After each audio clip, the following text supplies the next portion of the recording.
What's up in War Eagle War Report family? It's your guy, Ike Jones. We are here, another morning drop, and it's time to talk about what's the best postseason that's out here in all of sports. We're in postseason mode. Let's talk about it right here. Y'all know how we do War Report style. Just drop it on them.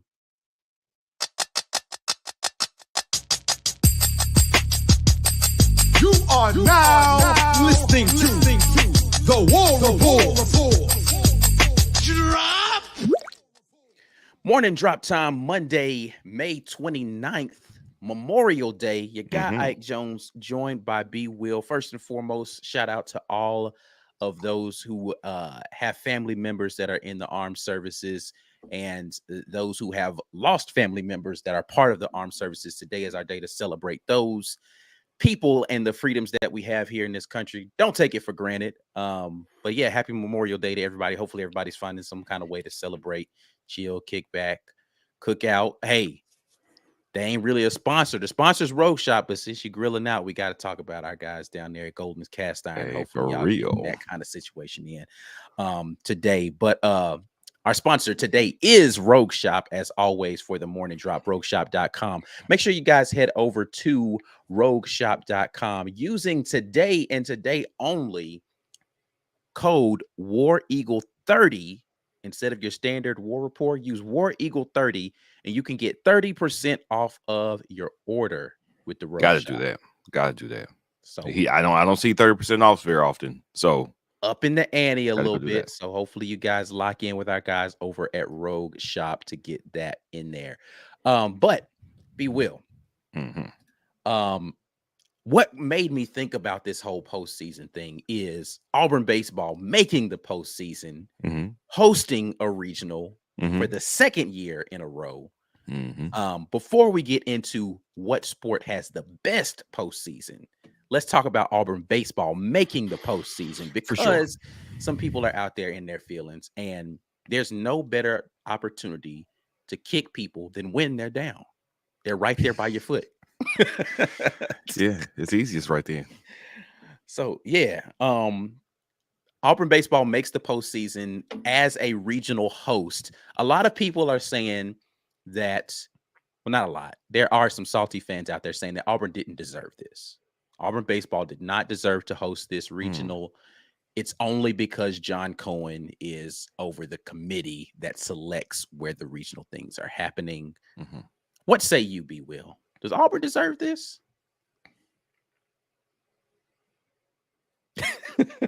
Thank you, John Cohen, for coming here and making your presence felt.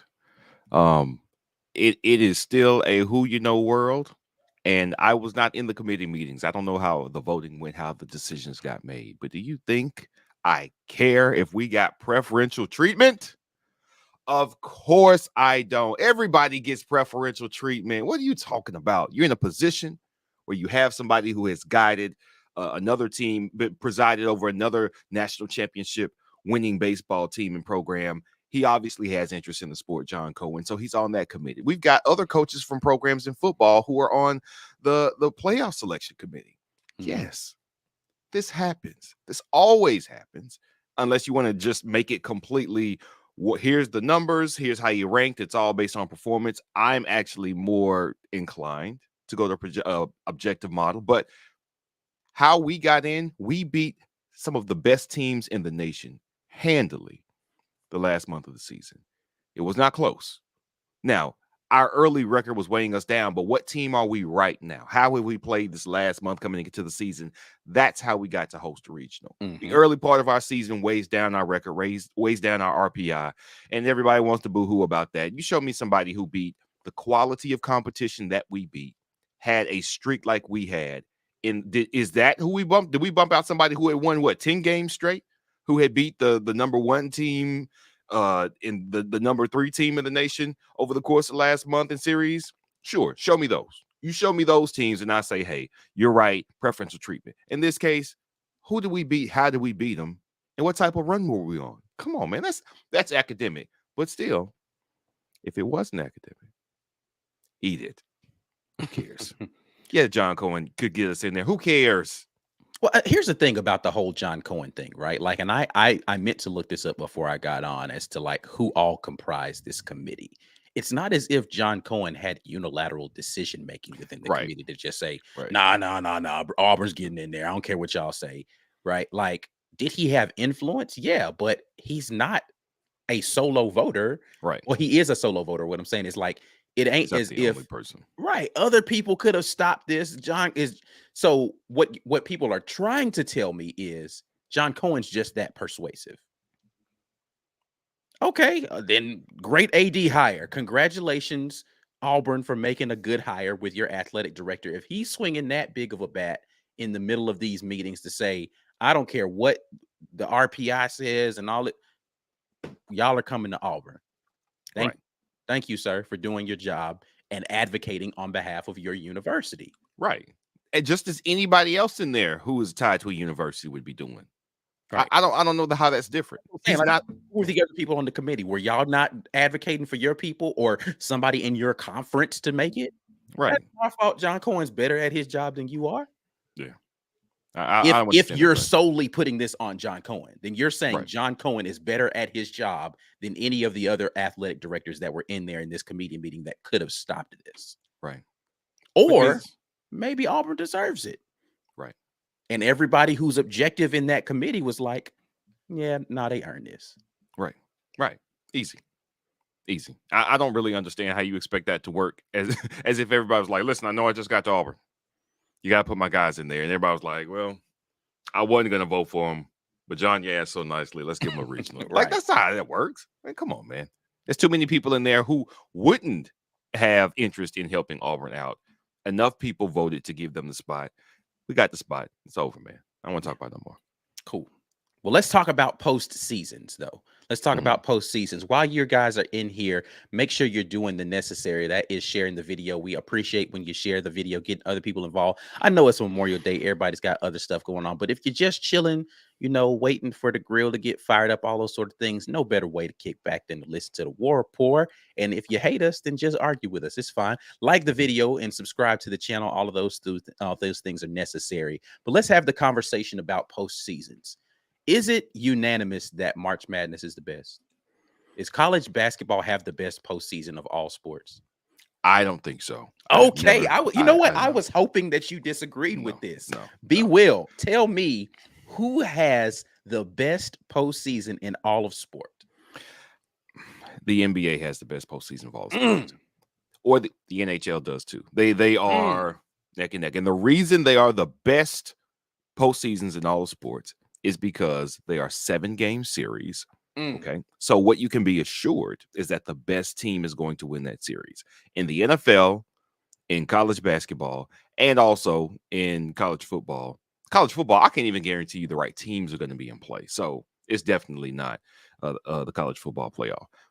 But in the NFL and college basketball, you have to be the hottest team and also a very good team, because you're not going to beat 5-6 teams in a row if you're bad. Okay, you have to at least be good at the right time. And I love that those berths allow for somebody to be hot at the right time and run the table. Yes, I love that part about 1-game playoffs. However, I can have a bad game and not bounce back from it. I can have a bad game in my season in the NFL.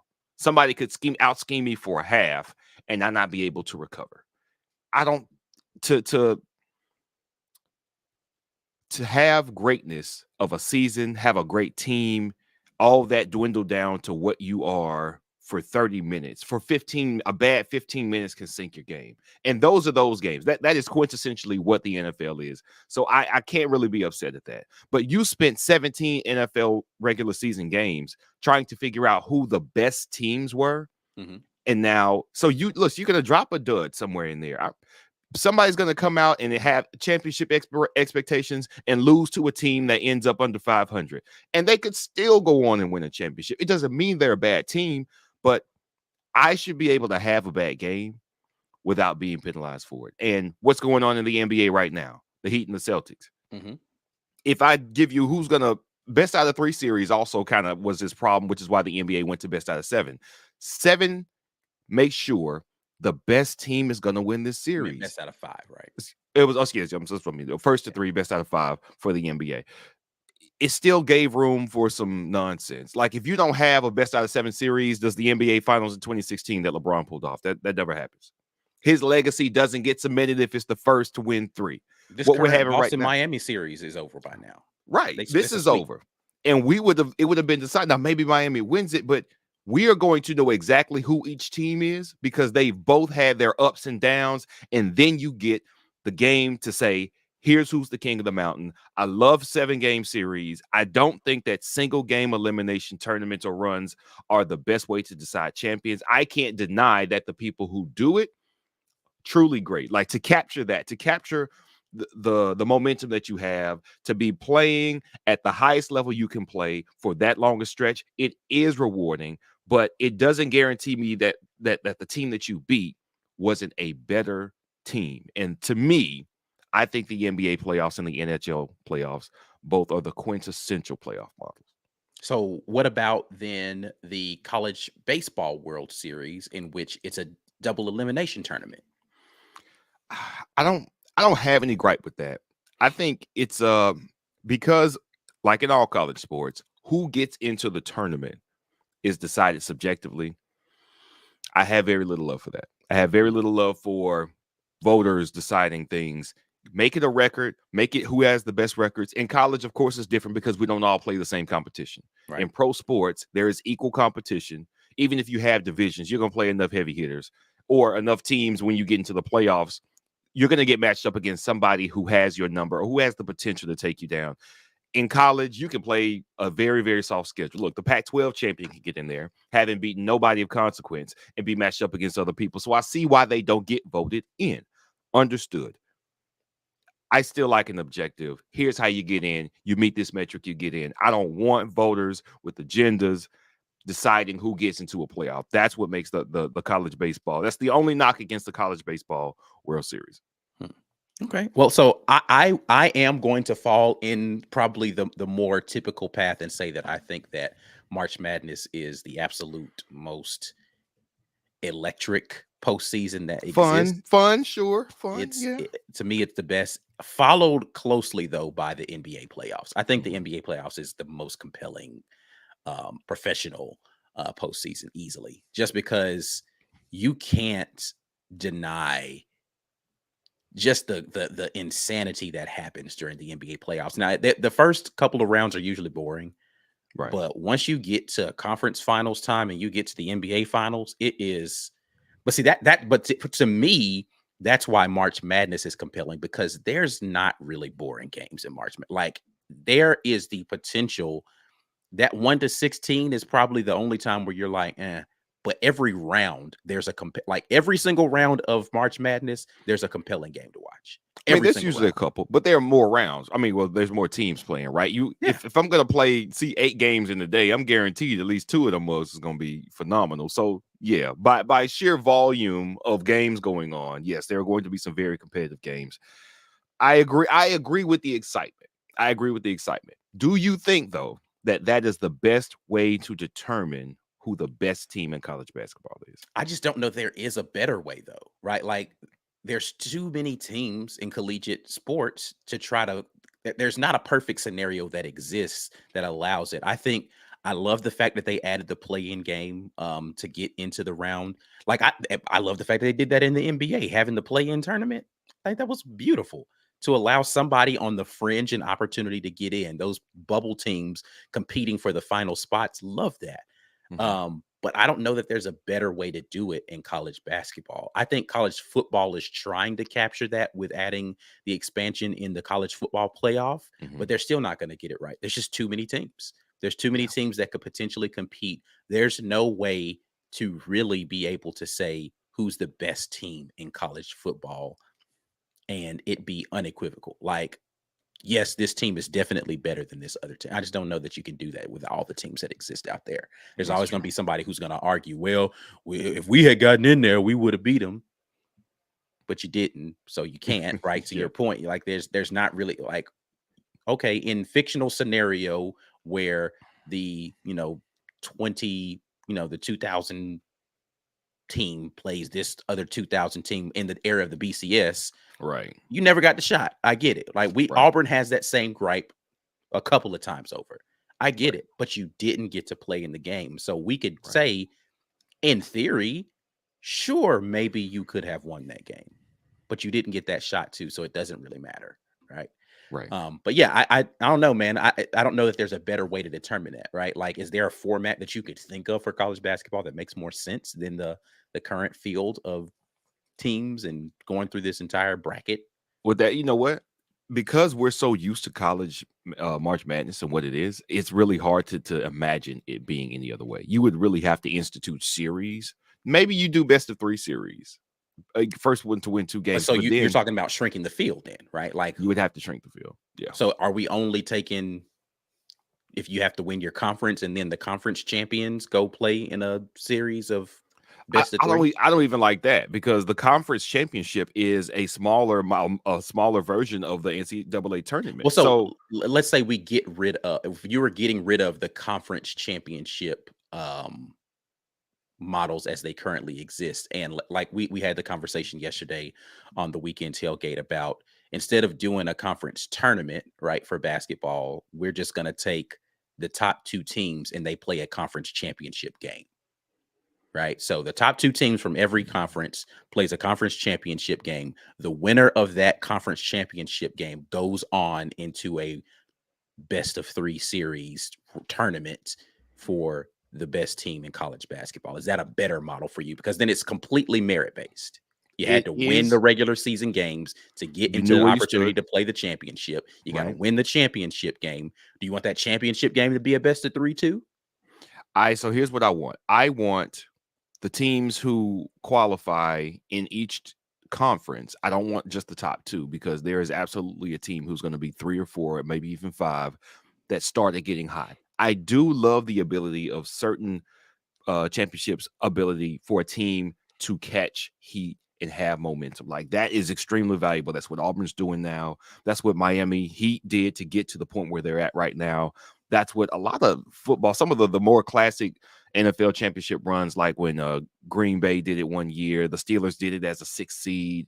Another team won the championship as a 6th seed one year. Oh, excuse me, as a wild card is what they were. They were 6th seed in their conference, but they were wild card.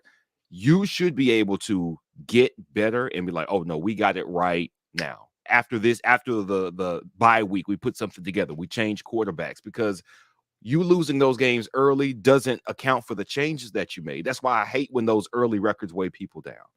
Let people get in if they have momentum. So I would be open for top 4 in your conference play a final 4 for that conference instead of having all 14 teams playing a conference tournament. I think that's nonsense. Your 14th best team is not going to win your tournament. I don't think that's ever happened. I don't expect that to ever happen because you have to not only be bad, but be bad a long time to be number 14 in your conference. So take the top 4, maybe have them do a final 4. Then from there, put them in some best of 3 brackets. I would love to see that. Interesting development here. I didn't expect this conversation to go this direction, but we need to send this film up to the NCAA and so they can start to say, hey man, the War Report put forth a model that fixes to make sure that the best of the best get in. But the thing that you lose is the Cinderella stories, right? Like, well, I mean, you don't really lose it though, Because because there's a you still 4th have seed seeding. somewhere. Right. You still have seating that would exist within the conferences that somebody could shock and get in. And then you have the seating within that final tournament. Like nobody's expecting, some division, whatever team to come up and knock off this Power 5 team. Right. So I guess you still have a Cinderella aspect to that. Sure.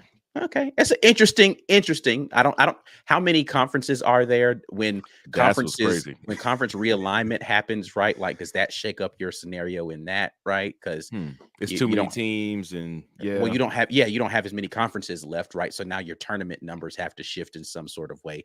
I don't know. Well, it's an interesting model. I don't know that it's perfect, but definitely interesting. Anyway, we want to hear your thoughts on that. Before we get into that, though, we want to hear from Harmon Mechanical. You guys definitely know about this by now. If you've been listening, harmonmechanical.com is where you can go to get your heating and air needs taken care of. You can give them a call at 334-219-0717.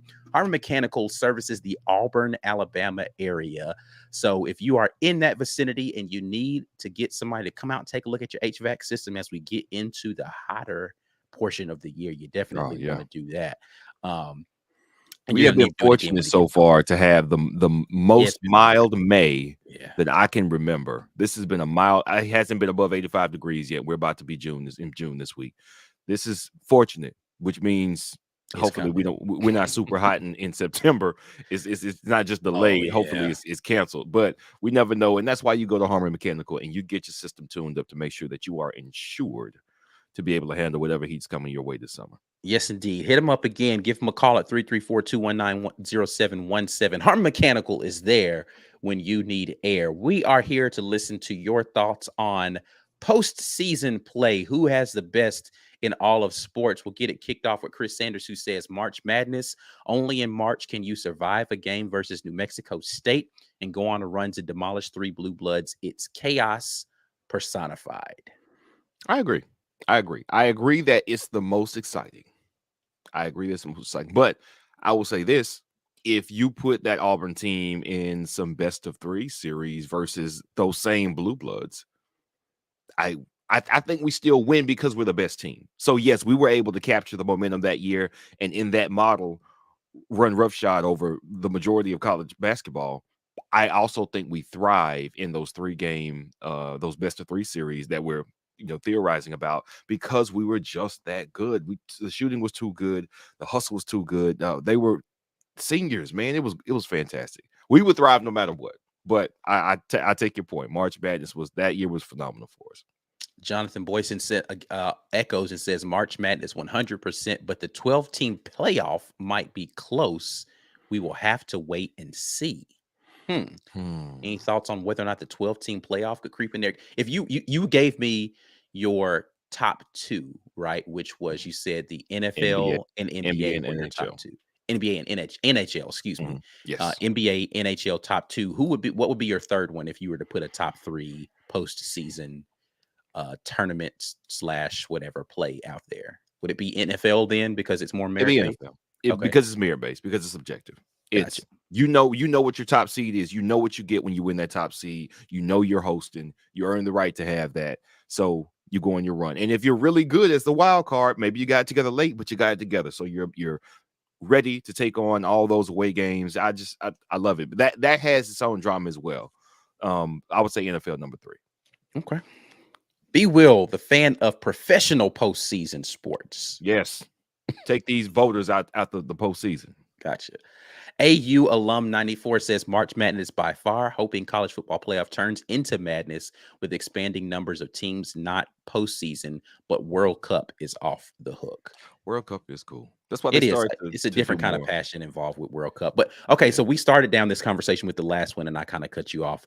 The 12-team playoff, though, any chance that creeps up into the top 3? Well, let's just take collegiate sports then, and talk about that and move the professional sports out of the way. Okay. Where would you rank your collegiate sports, and does the college football playoff have an opportunity to take the number 1 spot at some point in time with the 12-team expansion? If we're just doing collegiate sports, then I do think March Madness is number 1 because the excitement. And it's not that I think if you look at okay, wait a minute, but the double elimination tournament of college baseball not better than March Madness? The thing about baseball that makes it tough for me is that, similar to and you get a home court advantage at some point in time with it, because you're hosting. You do. It's more about the sport, baseball, which is why I'm not up here campaigning for the MLB playoffs. It's best of 7 too. But what happens with baseball usually every year is you're going to spend so much time playing all these regular season games. It comes down to mostly who is their best self at the end of the season. Similar to the NFL, which is not unusual. Pitching matters so much more in baseball. I think baseball is unevenly weighted to the greatness of your pitching staff. You can be out here with MVP candidate batting 350 for the season, and he hit 48 home runs and he had 120 ribbies, but his pitching staff was terrible. Like, look at what the guy out in Anaheim is doing. I don't want to lose his name. He's out there with Trout. He's pitching Ohtani. Mm-hmm. Why can I even have Trout and Ohtani on a team and that team be terrible? It's so unevenly weighted in baseball. To me, that's what keeps it down. Now, if you have a team that, oh man, they're pitching lights out and they're knocking the skin off the ball, yes, it's exciting. But with baseball, you can be terrible all year and have MVP candidates. I don't like this mix of your greatest players aren't necessarily what's going to carry you. I like They're that not going to be impacting the game in the most beneficial ways, like in basketball or in football. Weak in basketball, and this is true, of course, NBA and NCAA. I can see the greatest players have an even greater impact by raising their game. You can be a great player playing baseball and raise your game, but y'all still getting slumped by 8 runs a game. You're only going to bat so many times, and you the can ball only might not even come your direction defensively. If your greatest player isn't a pitcher, they're not going to impact every single play that happens. Yes. 12 people going to get out there on the diamond for y'all, and we need one dude to be great to have a chance to win in the postseason. And if he's not, then you're screwed. And the uneven weighting of that. Like, quarterback is kind of like that. I mean, it is like that, but it's also, you still have to be great. Like, I watched, of course, Patrick Mahomes be great and get slumped because their offensive line was bad and his receivers were dropping passes. It didn't matter. Cohesively, the most balanced team was Tampa Bay in that Super Bowl. They won. They did have to be great, but they were great everywhere. As a unit, yeah. Yes. Okay. I hear you, man. AU alum 94 jumps in again and says best postseason ranks in order: March Madness, NFL playoff, college football playoff when it expands, World Cup, and Major League Baseball playoffs. I can't. It's hard to argue with the March Madness. I'm always going to be the NBA playoffs is not in his top 5. That is a very because the NBA playoffs to me is one of the best in all of sports. You can literally see legacies being written as the NBA playoffs are going. Like, our opinion of who Eric Spoelstra is could change drastically. Listen, you and I were having a conversation just the other day about how I thought Eric Spoelstra was one of the most underrated coaches in all of sports. Like, I was just like, man, I think Eric Spoelstra's a great coach. I think Jimmy Butler's one of the most underrated superstars in all of basketball. And that narrative has swung so much over the course of these last 3 games as to, is Eric Spoelstra even a good coach, which is still a nonsense statement. Yes, listen, they can lose this series. Eric Spoelstra's still a good coach. Is Jimmy Butler clutch enough to close out a series?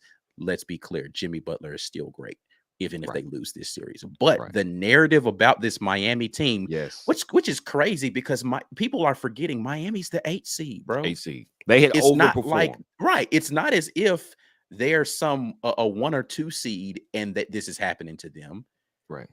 I don't get how these narratives fluctuate so drastically in these scenarios, but it is what it is. That's what happens in sport, is that they're narrative driven situations that happen, and people are trying to figure out, like, the whole narrative around who should be the MVP has been crazy because in the regular season, it was clear to a lot of people that Nikola Jokic should be the guy. He doesn't win it, and his team is going crazy in the postseason, and him specifically in the postseason. So it instantly looks like an indictment of the regular season voters, which is that's one thing I do hate about the NBA. I don't want media voting on who the best player is, or at least take the weight way down. The people who have bias, what's his name, Bill Simmons, he's out there. He's such a Boston homer. And he's like, well, I don't know about this team and that team. Yeah, we know who you want to win MVP. Take media voting out of everything, or at least weigh it so lightly against the coaches' vote. Let coaches vote. Let the players vote. Players don't lie. They'll tell you who is hard to guard, who got the best of them all the time. To a degree, but you don't think that there's going to be bias in. So let's go back to this whole thing about the committee conversation around baseball right now in college baseball, right? If you have coaches get a vote, do you not think that some of them are going to weight their own players more heavily and say, like, well, this is a guy that nobody talks about, but he deserves just as much recognition as anybody else? Don't you think that's going to happen just like it would be for a media member? if every coach was only biased towards their players, then none of those players have a leg up on any of the other players. Right, but what then you have the one or two coaches who aren't biased, and they're just like, well, no, if we're being honest, this guy. Right. I mean, but if you're polling the number of baseball coaches who actually have an opportunity at the postseason, like we're not talking about people who are okay. If you made the postseason, you get to vote. No, everybody gets to vote. So it's like 100 what 50 something team. I don't know the number of baseball programs that are actually eligible for the postseason, but I think it's a lot. The same way in college basketball. Mhm. If that many coaches get to vote, you don't think that there's going to be some, you know what, we saw this guy in the Yeah, but non-conference they don't schedule. Now he was they don't crazy. play each other for real. Like there's a few of them, but like No, we don't. we don't play any Pac-12 teams on a regular basis. So there's going to be like that one team that you played that you saw. Mhm. So it's still going to be weighted heavily towards your conference then, right? Like, well, this team was the best team in our conference. They should definitely get a shot. Right. I don't know that there's a way to remove bias from this. To your the point that I will agree with you on is that, and I think we've talked about this before, is that media doesn't watch enough of the sport to be able Right. to accurately say anything about that sport. In professional, maybe. In Right. college, no way. Right. There's just too many teams to It's watch. too many teams, too many games. Like I think about often the fact that Khalil Mack was playing for Buffalo. And the year that he got drafted, that season before, when he played for Buffalo, they played Ohio State. I remember because I was betting on this game. And Ohio State could not pull away from Buffalo. I was like, man, what the hell is going on? They were supposed to beat the team by like 4 touchdowns. And I found out the next season, as Khalil Mack gets drafted, I was like, he was on this. He had like a fumble return for touchdown. He was going crazy against the Buckeyes. Because he's Khalil Mack, I'm like, oh, they had this guy. Now, if the nation had watched this guy play football all season, especially how he turned up against Ohio State, why doesn't he get some votes for the most Because he plays in outstanding guy? Buffalo. Because he plays in Buffalo. There's no way to accurately assess who the best players in college football is if you only watch the top teams of these 5 conferences. It's impossible. Yeah, and the reason why that prediction is even so much more tough is because you don't know are they showing out versus this level of competition, or are they just that good? Right. It's like, is it relative to the competition, or are you just really that good? And that's hard to judge sometimes. Like, It is. listen, that's why this is why things like speed are like things that you can't teach, right? Like I Right. can't teach you to be fast. So if somebody's can run really fast, then they'll just say to themselves, well, they're just gonna always run really fast. So we're gonna value that so high. Now, does Right. that mean that you're a better football player? No. But I Right. know I can objectively say a 4-3 is a 4-3. I don't care what field you put it on. Right. They always gonna be a 4-3 unless they get injured. So Right. it's that the criteria by which you're judging these people becomes the only way to make it objective is to do measurables. But those measurables don't the intangible stuff doesn't get factored into that, which makes it Right. very hard. It's a very inexact science of Right. predicting talent, whether or not talent is going to be able to move up to the next level, even if you put the tape on, right? Like Right. you can put the tape on for Power 5 guys and know exact. Hey, listen, this guy can compete against anybody. I watched him do it. But what do you do for those guys that are playing FCS? What do you do Right. against those group of 5 guys who never got tested on the same field? Right. You can't really, it's not objective. So it gets tougher, to your point. Yeah, And for that's sure. what makes it so much more difficult to get true like voting for these postseason awards for college stuff, because it's like, come on, man. Like, I think baseball actually has it a little bit easier. If you could pitch, you could just pitch, bro. Like, Right. Right. I that understand. sinker is nasty. I don't care what batter you're facing. The It's true. difference I think that happens is pressure situations, right? Like, Yes. can you perform in a particular pressure environment and still be at this level? And I don't know that there's an objective way to test that, but it still is what it is. You have to get there. Like it took the Dodgers years to break through because Kershaw was great regular season, postseason shaky, similar to a Peyton Manning, right? Lights out regular season, Right. postseason. When they ran into the hottest hitting teams, the teams who could key in. Look, we're gonna see this dude twice. We've seen him in the regular season a couple times, and Kershaw just tightened up in the regular season. And Peyton Manning, man, when he played better defenses who were ready for what he did, who knew how good he was and could counter it. That's why he didn't run through the playoffs like Tom Brady did. It's a different game in the postseason, which is again, I guess that's again me advocating for the NBA and the NHL. The postseason's longer. All right.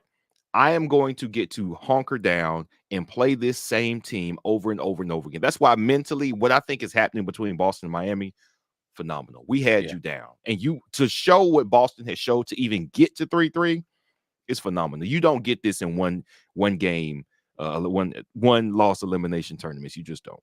Yeah, I hear you.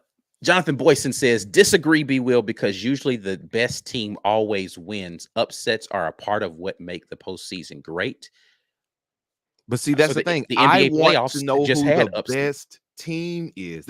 That's the difference. Well, to your point, the NBA playoffs, we saw Giannis and the Bucks lose to Miami, an 8 seed. And honestly, it's not like they had played great this season. They didn't even really hit their stride until they had some injuries. Some guys came. Kyle Lowry was out for a large part of the season.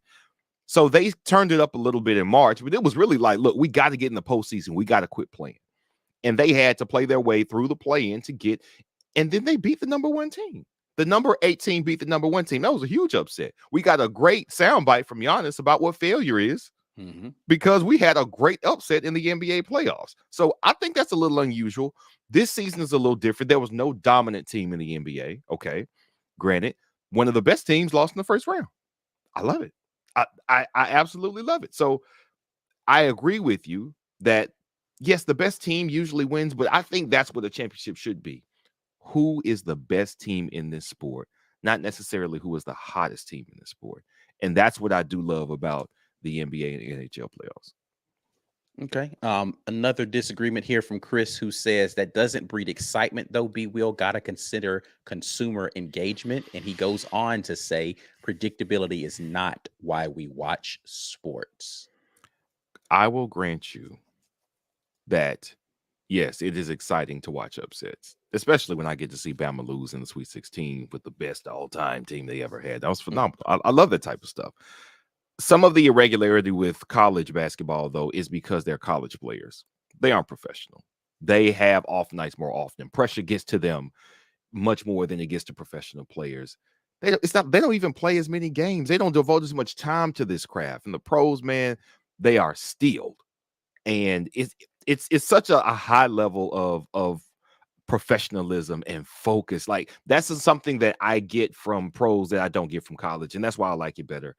But I will grant you that it's not as exciting. But one thing I think predictability does get people to watch, because I want you to think about the years when Golden State clearly had the best team. When you know you're going to get the best team versus the best team. Yes, you definitely are tuning into that. This is the whole argument about, which I think is a lazy argument, about why people thought that this NBA Finals was not going to be interesting, because you're not going to have a perennial powerhouse playing another perennial powerhouse. You're going to have two relatively underdogish teams playing against one another, both of which nobody anticipated being in this final. So they're like, oh, it's not going to be as good, but it's like, it actually is going to be great, because you're still going to get really good teams playing against one another. But to your point, watching two teams that you know are really good play one another, that's why people think the college football situation is so good, because it's like, ah, man, I can't wait to see such and such play such and such. It's the best defense all season playing it. But that's also why that Georgia versus TCU final this past season was terrible, right? Because it's like, come on, bro, like, are we really thinking TCU's gonna do something? Yeah, TCU got hot, but y'all ain't really.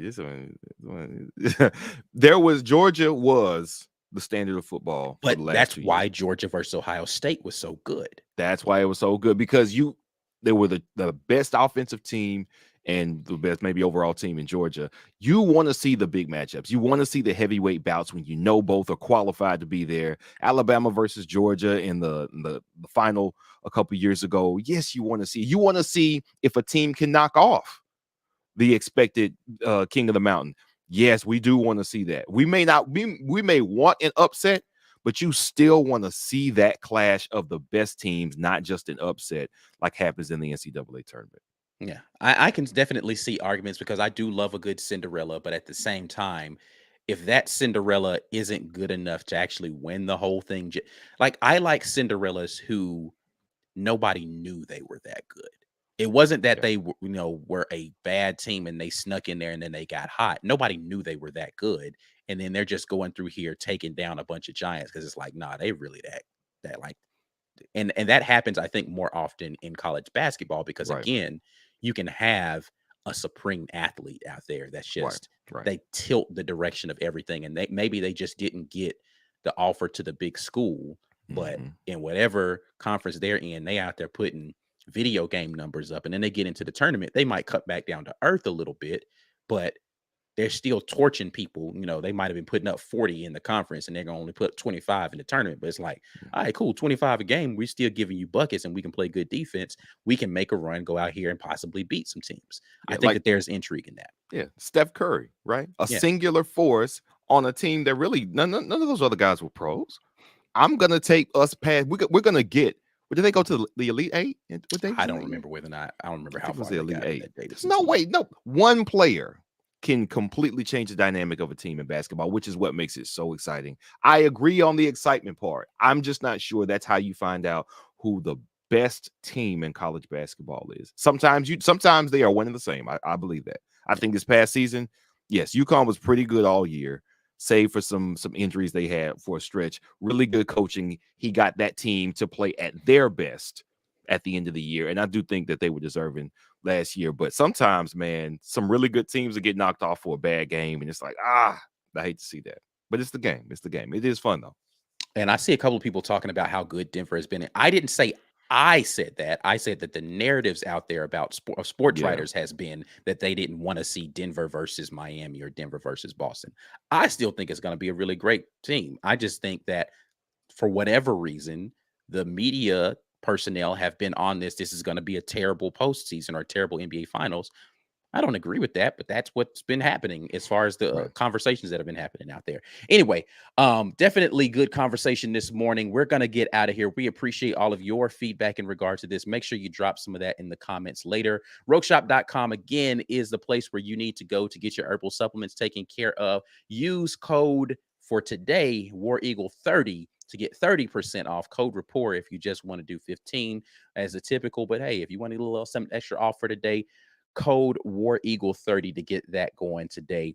We're out of here. We will be back at you guys with another morning drop. Enjoy the remainder of your holiday weekend. Happy Memorial Day again to everybody who's out there. Like the video before you get out of here. Subscribe to the channel. Share the love with somebody else. We are out until next time. And as always, War Eagle, peace.